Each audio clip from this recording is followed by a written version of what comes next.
This is the lathe that you're available on many places, including the Vervor store and AliExpress.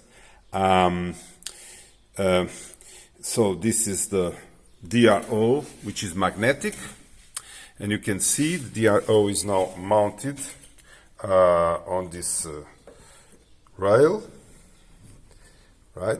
And it's also mounted underneath this long thing. So there's a ruler here, and underneath there is this also this sensor which is there. The DRO is relatively inexpensive. I think it's about 80 euros or something. It comes without power, so you have to connect it to I think 12 to 24 volts power supply. But it connects. It comes already with the sensors and everything. This is a 2-axis DRO, and it's just fit inside the box. Now, as you can see, the DRO is very stable. Right? You can tune it to a tenth of a millimeter. The y-axis, main challenges.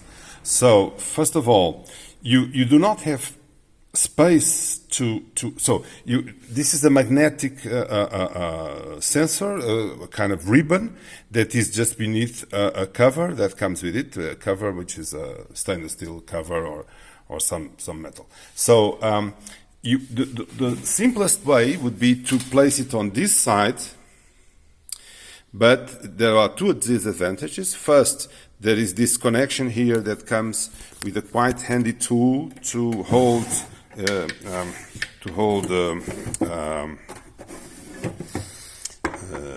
materials that are very thin or very weak. So this is the tool that goes here, and if you put there this DRO axis, you lose that. And the other disadvantage is that this is the place where all the kind of metal things come down, and therefore you will have these metal things always falling down on something which is magnetic. So I don't want to do that. So I went to this side, back side, which in principle is cleaner. Now, disadvantage on this side is that you have these screws here that you can you point there. These are the screws that allow you to tighten this rail that goes into this direction. So it's tightened actually by this screw and another screw on this side, and I think another one which is just beneath here. So you have to avoid that. And the other disadvantage, which I think happens in one side or the other, is you would have to bridge from one side to the other. So the magnetic ribbon is quite thin. It's not self-supporting. So you would have to make a kind of metal support here. And actually, this also happens in the x-axis. Why? Because the lathe itself, to my experience, is rather good on the rail, but the part below, which is just rigidity support, it's not very flat. So it's actually, if you go like this, if you go with your hand, you see it goes up and down. So I also needed to put there a metal a metal bar that is touching only in this screw and in the bottom, also in the screw in the bottom of the lathe. And this metal bar, actually there is a spacer, so this spacer actually makes this metal bar to be just hanging, and this avoids the kind of ondulation that is under this. So you would have to make an M3 hole here, an M3 hole there. I think you can even see it just beneath. It's here.